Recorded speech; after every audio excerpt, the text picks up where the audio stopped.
오늘 밤에 주시는 하나님의 말씀 로마서 15장 7절에서 13절까지 보시겠습니다. 그러므로 그리스도께서 우리를 받아 하나님께 영광을 돌리심과 같이 너희도 서로 받으라.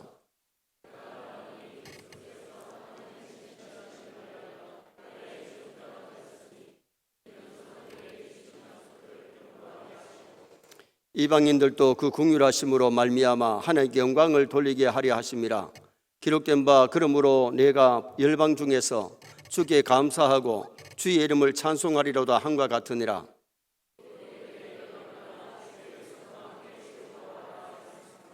또 모든 열방들아 주를 찬양하며 모든 백성들아 그를 찬송하라 하였으며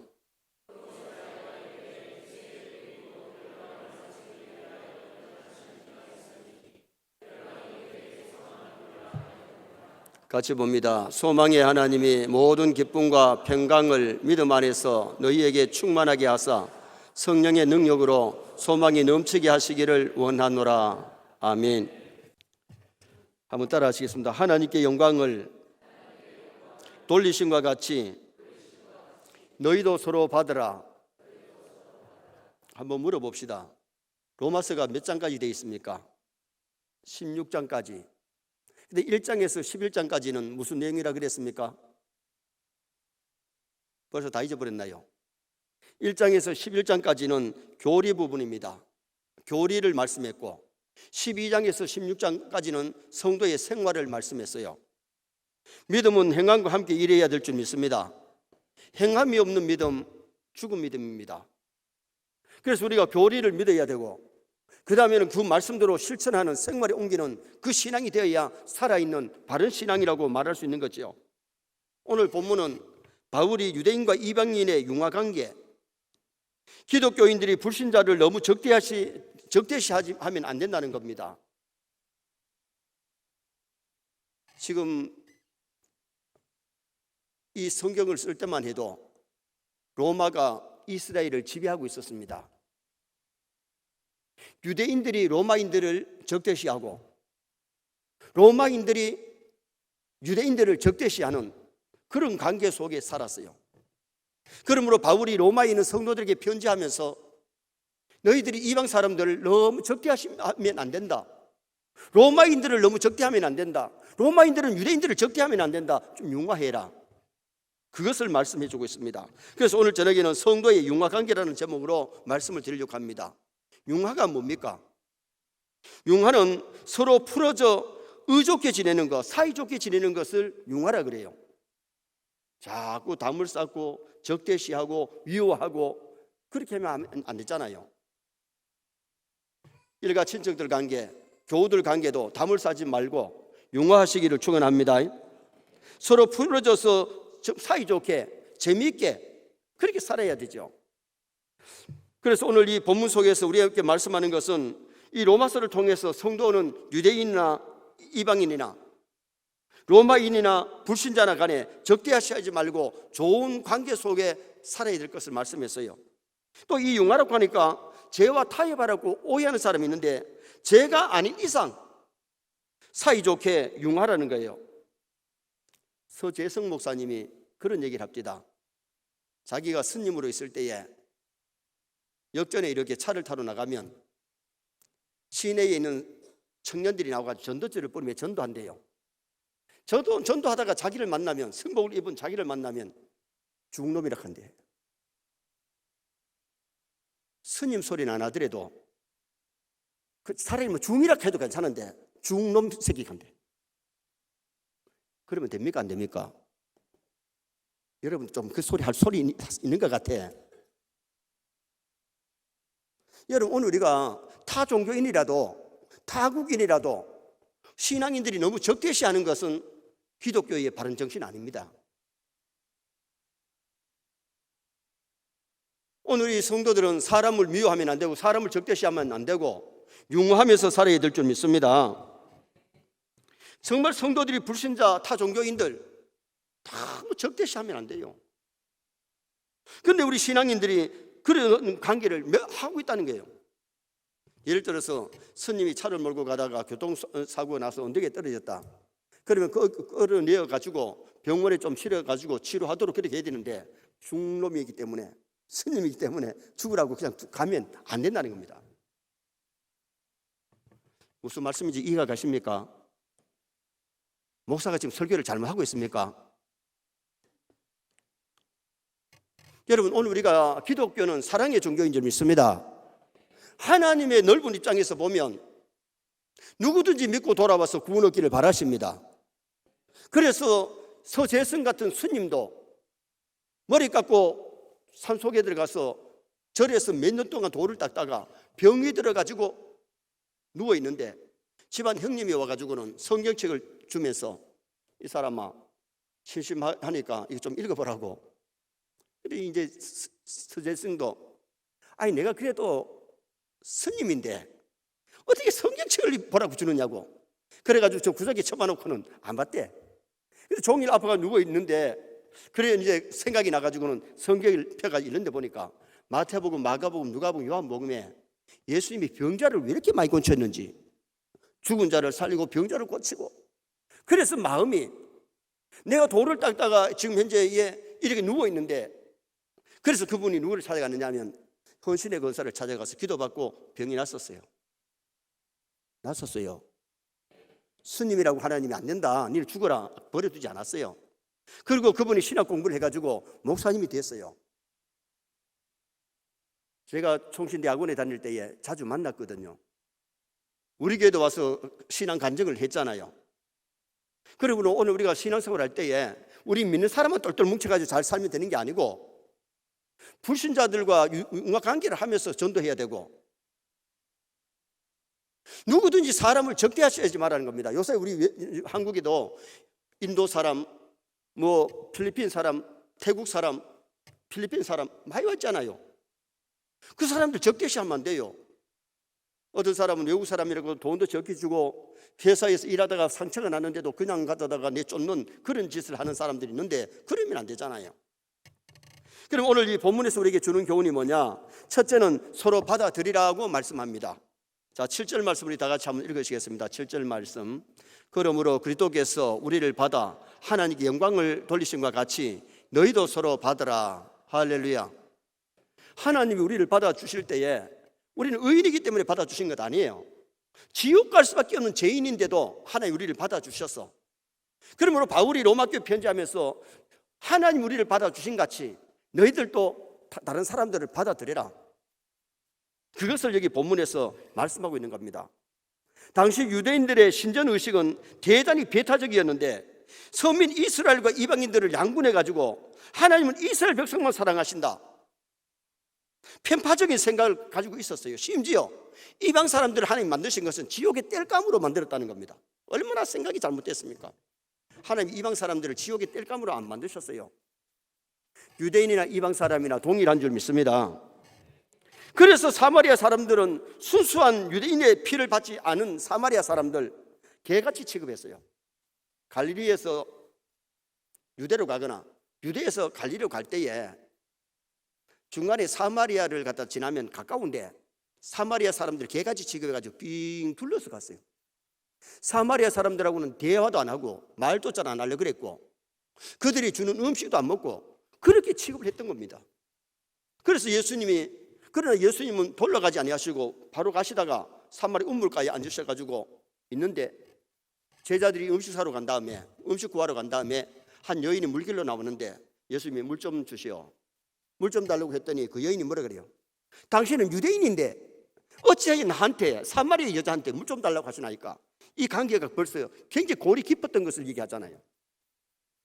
그러면서 대화하다가 그분이 메시아인 줄 알았을 때 동네에 들어가서 많은 사람들을 데리고 예수님께 와서 사마리아 동네가 구원받는 역사가 일어나게 된 거죠. 구약시대 때에 하나님은 서민 이스라엘만 사랑하신 것이 아니고 이미 요나를 보내서 이방 사람도 복음 전했을 때 믿고 돌아오니까 용서하신 줄 믿습니다. 그들도 하나님 구원하셨다고 말이에요. 사람은 예수 믿는 사람이 지방색 너무 따지면 좋은 신앙 아니에요. 그리스도 안에서 뭐 지방색 따질 건 뭐 있어요?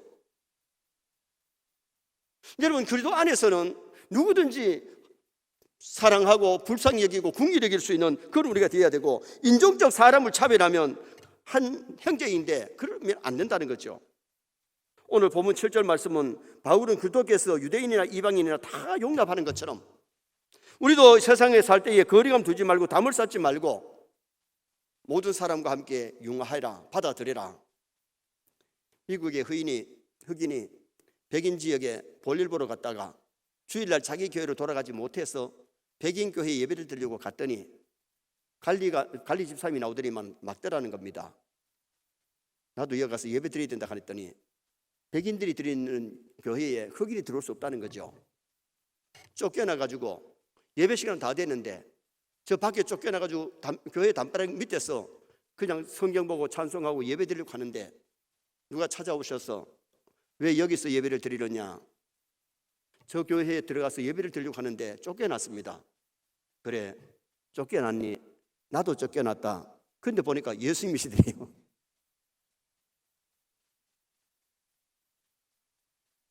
오늘날 그 인간적인 생각이 예수님을 교회에서 몰아내고 예수님 없는 교회가 참교회 아닙니다. 사랑이 없는 교회가 참교회가 아닙니다. 그래서 에베소 교회에 예수님이 부탁하신 말씀이 첫사랑을 회복해라, 그렇지 않으면 촛대를 옮기리라. 근데 에베소 교회가 그 경고의 말씀을 듣고 첫사랑 회복했느냐? 못했습니다. 주님은 촛대를 옮겨버렸습니다. 우리 교회 성지순례 가서 한번 느껴봤지요. 관광객들만 낮에 많이 왔다 가면 저녁에는 사람 하나 없어요. 사람 하나 안 살아요. 촛대를 옮기니까 그렇게 비참해요. 교회에 담은 좀 있고 강대상이 있었던 장소는 있지만은 교회 지붕도 없고 예배를 안 드리고 있어요. 오늘 우리도 첫사랑을 회복해야 될 줄 믿습니다.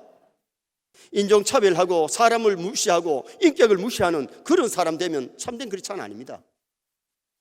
예수님의 마음을 가지고 모든 사람을 대하려고 노력하고 모든 사람을 받아들일 수 있는 그런 우리 신앙이 되어야 될 것을 오늘 성경이 우리에게 가르쳐주고 있는 겁니다. 두 번째로 그리스도께서 할례의 추종자가 되심을 말씀합니다. 자, 8절 말씀 우리도 다 같이 한번 읽으시겠습니다. 8절 말씀 봅니다. 8절 읽어주세요. 내가 말하노니 그리스도께서 하나님의 진실하심을 위하여 할례의 추종자가 되셨으니 이는 조상들에게 주신 약속들을 견고하게 하시고, 여기 그리스도께서 할례의 추종자가 되었다는 말씀은 할례는 유대인 구원의 힘씀을 가리켜요. 우리 예수님도 유대인 구원을 먼저 우선하셨어요. 그래서 마태복음 15장 24절에 주님께서 친히 나는 이스라엘 집에 잃어버린 양 외에 다른 데로 보내심을 받지 아니하셨다고 말씀하십니다. 할례는 아브라함에게 맺은 언약의 표시인데 그리스도께서 이 할례를 인쳐서 언약의 추종자가 되셨다, 그런 뜻입니다. 그런데 여기 지금 말씀하는 것은 그리스도께서 할례의 추종자가 되신다는 말씀은 유대 민족만 구원을 받는다는 의미는 아니에요. 여기 이방인에게 구원을 얻게 하고 하나님께 영광을 돌리게 했다는 그 의미가 오늘 여기 본문에 나와 있는데 9절 말씀 보시겠습니다. 9절 말씀. 이방인들도 그 국률하심으로 말미암아 하나님께 영광을 돌리게 하려 하심이라 기록된 바 그러므로 내가 열방 중에서 주께 감사하고 주의 이름을 찬송하리라도 함과 같으니라. 이방인들도 그 국률하심으로 뭘 받게 하시려고 하느냐? 구원을 받게 하시려고. 10절 말씀 또 읽어보시겠습니다. 또 이르되 열방들아 주의 백성과 함께 즐거워하라 하였으며, 11절 보실까요? 11절 좀 띄워주세요. 또 모든 열방들아 주를 찬양하며 모든 백성들아 그를 찬송하라 하였으며. 자 보세요. 9절 말씀은 시편 18편 4절 49절을 인용했고, 10절 말씀은 신명기 32장 43절을 인용했고, 11절은 시편 117편 1절을 인용했습니다. 12절 말씀은 이사야 11장 10절을 인용한 말씀인데 9절마다 뭐가 나오냐? 열방이 나옵니다. 이 열방이라는 말씀이 70인역에 헬라어로 뭐라고 했는가 하니 엠보스, 민족, 이방인, 그 뜻입니다. 그러면 우리 예수님은 유대인만 구원받기를 원하신 것이 아니고 이방 사람들이 열방이 구원받기를 원하셨기 때문에 오늘 본문에 열방, 이방인들이 구원을 받기를 바라신다는 거예요. 아멘이십니까? 만약에 유대인만 구원받는다면 우리도 구원 못 받습니다. 지금 우리 열방이었던, 그때 열방이었던 이방이었던 우리가 예수 믿고 구원을 얻게 되었잖아요. 그런데 오늘 우리가 예수 믿지 않는 사람이라고 해서 너무 적대시하고, 타 종교인이라고 너무 적대시하고, 외국 사람이라고 너무 적대시하면 그건 하나님의 뜻에 합당치 않다는 거죠. 여기 본문에 보니 열방이 주께 감사하고 찬송하고 즐거워하고 하나님께 소망을 둔다 그랬어요. 지금 현재 유대인이 예수 믿는 숫자가 그렇게 많지 않고 이방인들이 100배, 몇천 배, 1000배까지 안 돼도 100배를 이루죠. 예를 들면 유대인이 예수 믿는 사람이 우리나라 사람보다도 적어요. 그러므로 오늘 여기 본문에서 말씀하는 우리 예수님이 유대인 구원을 원하셨고 이방 열방에 많은 사람이 예수 믿고 돌아와 구원받을 것을 바라셨기 때문에 오늘 이 본문이 주어진 메시지 아닙니까? 그런데 유대인의 잘못이 뭐였느냐? 이방인들을 지옥의 땔감으로 생각한 것이 잘못된 겁니다. 하나님은 어느 나라 어느 민족이나 예수 믿고 회개하고 돌아오면 구원해 주시는 하나님이십니다. 그도께서 유대인마다 유대인이나 사마리아인이나 이방 사람을 구별하지 아니하시고 적대시하지 아니하시고 용납해 주시는 우리 주님이세요. 그래서 조금 전에 말씀드렸던 것처럼 유대인들은 사마리아를 돌아서 가지만은 우리 예수님은 직행하셨어요. 그래서 사마리아를 구원시켜 주시고 사마리 여인에게 물 좀 달라고 그러시고 대화를 하시면서 전도하셨고 또 사마리 여인이 전도해서 수많은 사마리아 사람들이 돌아오는 그런 역사가 일어나게 된 거예요. 그래서 우리가 신앙생활 할 때에 서로 받아들이고 또한 오늘 우리도 남을 적대시하지 말고 살아가는 그런 우리 신앙인이 되셔야 되고요. 마지막 세 번째는 소망을 하나님께 두라고 말씀합니다. 자, 13절 말씀 또 다 같이 읽으시겠습니다. 13절.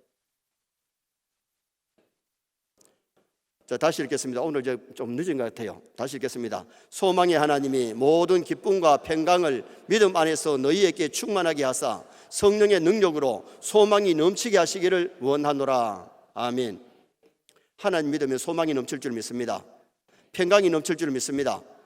은혜가 충만할 줄 믿습니다. 그래서 오늘 여기 본문에서 그것을 말씀해 주는데, 본문은 성도의 교제의 결론인 동시에 바울 사도의 로마 교회의 축복문입니다.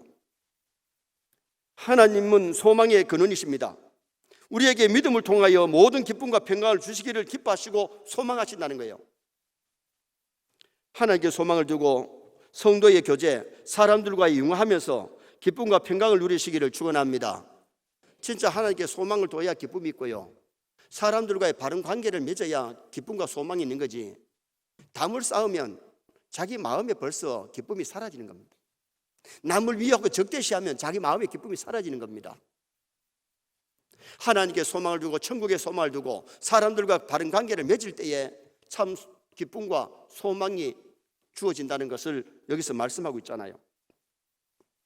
하나님께 소망을 두는 사람은 서로 미워하고 다투고 담쌓지 않는 거예요. 이사야 2장 22절에 너희는 인생을 의지하지 말라. 그의 호흡은 코에 있나니 새말 가치가 어디 있느냐. 사람에게 너무 소망을 두는 사람은 그 사람이 죽으면요 진짜 신앙이 흔들릴 만큼 약해진 사람이 있어요. 그래서 성경은 사람에게 인생을 너무 의지하지 말고 사람에게 소망 두지 말라는 거예요. 참 믿음은 하나님께 소망을 둬야 되고 천국에 소망 둬야 될 줄 믿습니다. 하나님께 소망 두지 않는 사람은 이 세상에 소망을 두니까 사람에게 돈이나 물질에 조상에게 잡신에게 소망을 두고 있는 거죠. 하나님께 소망을 두는 사람은 천국 소망 그리고 천국을 자랑하는 그런 믿음의 사람을 사는데, 만약 내세가 없고 천국과 지옥이 없다면 살기 힘들면 자살해도 괜찮아요. 그래서 천국과 지옥이 있기 때문에 가룟유다 같이 자살하면 안 돼요. 천국 소망 있는 사람이 자살 안 해요. 세상 소망에 소망을 두는 사람이 세상 소망이 끊어지니까 자기 생명을 자기가 끊는 거죠. 막다른 골목으로 가는 거죠. 정말 하나님께 소망을 두고 믿음으로 사는 사람, 천국에 소망을 두는 사람은 어떤 일이 일어나도 하나님 의지하고 기도하면서 다시 일어날 줄 믿습니다. 요나단 에드웨드 목사 부치는 하나님께 대한 소망이 부고 넘치고 천국의 소망이 넘치니까 밤에 어느 날은 막 천국의 소망이 막 넘쳐가지고 밤잠이 오를 만큼 막 기뻐하고 좋아했대요. 오늘 우리도 좀 천국 소망이 넘쳐야 돼요. 땅의 소망이 넘쳐가지고 천국은 막 아직까지 한참 멀었고 천국 소망은 갖다 막 덮어놓고 그렇게 사는 사람도 있는데 그러면 안 되죠. 언제 갈지 모르는 그 천국을 소망하고 하나님께 소망을 두고 이 세상 소망은 어느 날 무너지는 날 옵니다. 무너질 날 옵니다. 이 장막집이 어느 날 무너져요. 태어나가지고 성장할 때는 힘 있는 것 같지만은 청년 때 힘 있는 것 같지만은 나이가 들면은 팔다리도 다 흔들리고 눈도 어두워지고 귀도 어두워지고 모든 것이 약해져요. 그리고 하나님 내 영혼 부르시면 이 몸은 한 줌의 흙으로 돌아가잖아요.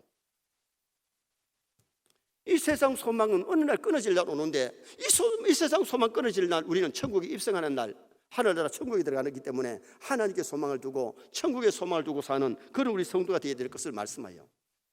그래서 조금 전 불렸던 찬송가에 이 몸의 소망 무행가 우리 주 예수뿐일세 해놓고 우리 예수님께 있는 게 아니고 세상 소망 너무 드는 거예요. 바라던 천국 올라가 하나님 앞에 배울 때 구주의 의를 힘입어 어여시 앞에 서리라. 우리는 하나님 앞에 가도 주님의 공로 의지해서 그 나라에 하나님 앞에 어여시 설 줄 믿습니다.